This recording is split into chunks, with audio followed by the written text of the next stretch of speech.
Hello everyone, welcome back to Bricks, and today we finally can take a look at the first images of the Bad Batch shuttle. We've known that this was happening for a while now, just finally got images. So if at any point you're enjoying today's video, feel free to share your report with a like and maybe even subscription if you enjoy my content. Now we're going to focus on the minifigures in the shuttle and some separate images. I'd like to focus on the speeders. First of all, this speeder right here, yeah, like, they used the same speeder from 501st Legion clone troopers. Now, you can argue that this looks good. What you can't argue is that it's to scale. It is a very oversized speeder, incredibly oversized. So LEGO could have drove the price down by not giving us that, and for this other lime speeder, I like it. I think we've only seen it in trailers, so it's probably going to end up being oversized, not nearly as oversized as this stupid bark speeder. So, yeah. So, the next image, we have this nice wingspan here. This looks nice. Just kind of gives you a good size of it. I like that picture. We have a little bit of interior space. You have Hunter and Tech there. Then you have Wrecker and Echo in the back. I like these little tiles there. You have some more stickers there. And yeah. Now let's talk about the color. Now, I think they were leaked images. Of course, I don't show leaks on this channel, so I didn't share that. But leaks came out, and people were so angry. Like, people are just shouting, calling LEGO the worst company ever because they supposedly got the Bad Batch colors wrong. Now, after seeing episode 1, I was skeptical. After seeing episode 2, it's clear to me. I see exactly where LEGO got this from. Maybe it's a little bit too blue, but I'm not mad at LEGO for doing this. I completely get what LEGO's doing here.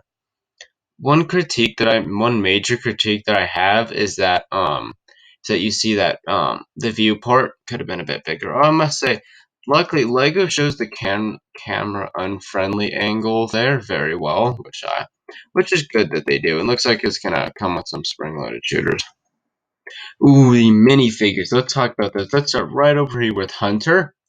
Now here's basically the theme for a lot of these guys. Could have used a custom helmet, but the standard Phase 2 helmet works perfectly fine. Hunter could have most definitely benefited from a new mold without LEGO wanting to spend that money. This is absolutely a great version. Great printing. Now, I would love for him to have some shoulder pads, but we're going to get on to why LEGO probably didn't give him some more accessories. He has a knife and just good printing. Now, Wrecker uses a Iron Man helmet, actually. Interesting. I think they should use a Mando helmet. It makes his helmet look very small. Now, the reason I think why all these guys don't really have a lot, especially like at Hunter, he has these big shoulder pads. They didn't add those things to make Wrecker look a little bit bigger. No, I'm fine with Wrecker here. I think Wrecker looks good. But could he have been bigger? Yeah, this will probably require a new mold. And I know there was one for Nexonites that wouldn't work. So, yeah, he's good. I like his weapon. Tech's helmet is drooping down a lot right here. But I think the whole reason that they're doing that is just primarily because minifigures have small necks. Like, for the in-real thing to do it accurate, I think minifigures need like, just the proportions. So I think that's fine. He comes with the backpack. You can see he has an antenna in the back, like his pistols. Tech looks good.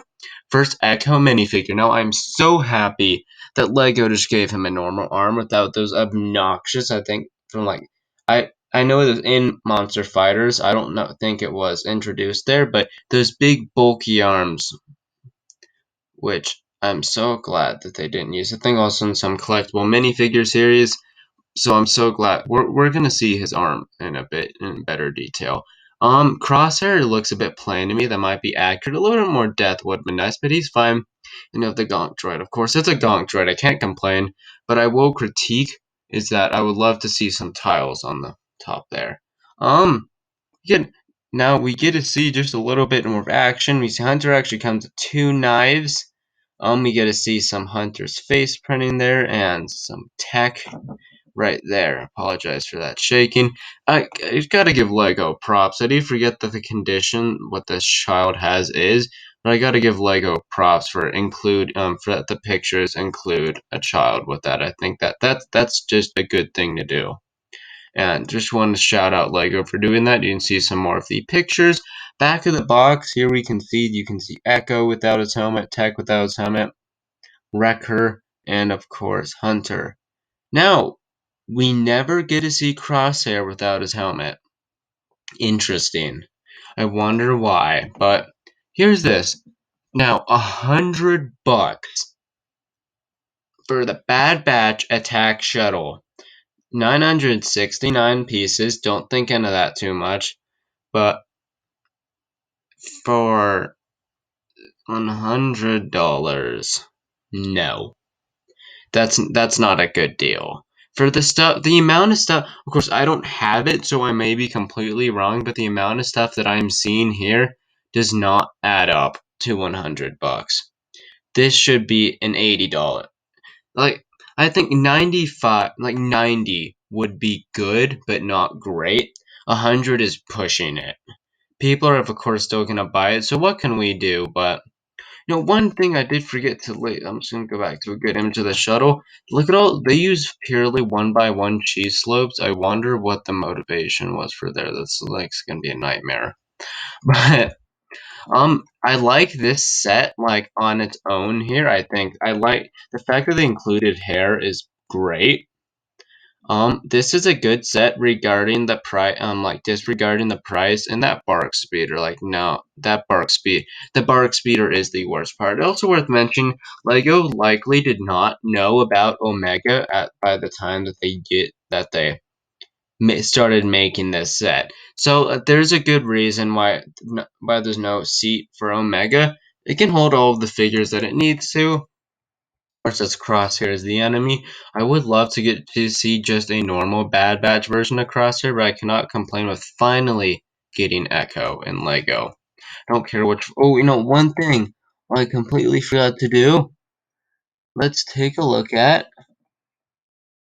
What can we get I believe that Echo has arm printing. Yep, right there. See? Look at that. So I think that that's much better than using one of those big bulky molds like I was talking about. I'm actually really excited for this Echo figure. Like the other Bad Batch are really cool too, but just Echo being, a character that had been in the Clone Wars for so long, it just feels so cool. We need more main clones like him. But you know what? Regarding the price and that bark speeder, this is a good set, and I'm sure I'd eventually pick it up. So if at any point you don't end up enjoying today's video, once again, a like, subscription, and most importantly, feel free to let me know your thoughts on the set in the comments, and I hope to see you in my next video.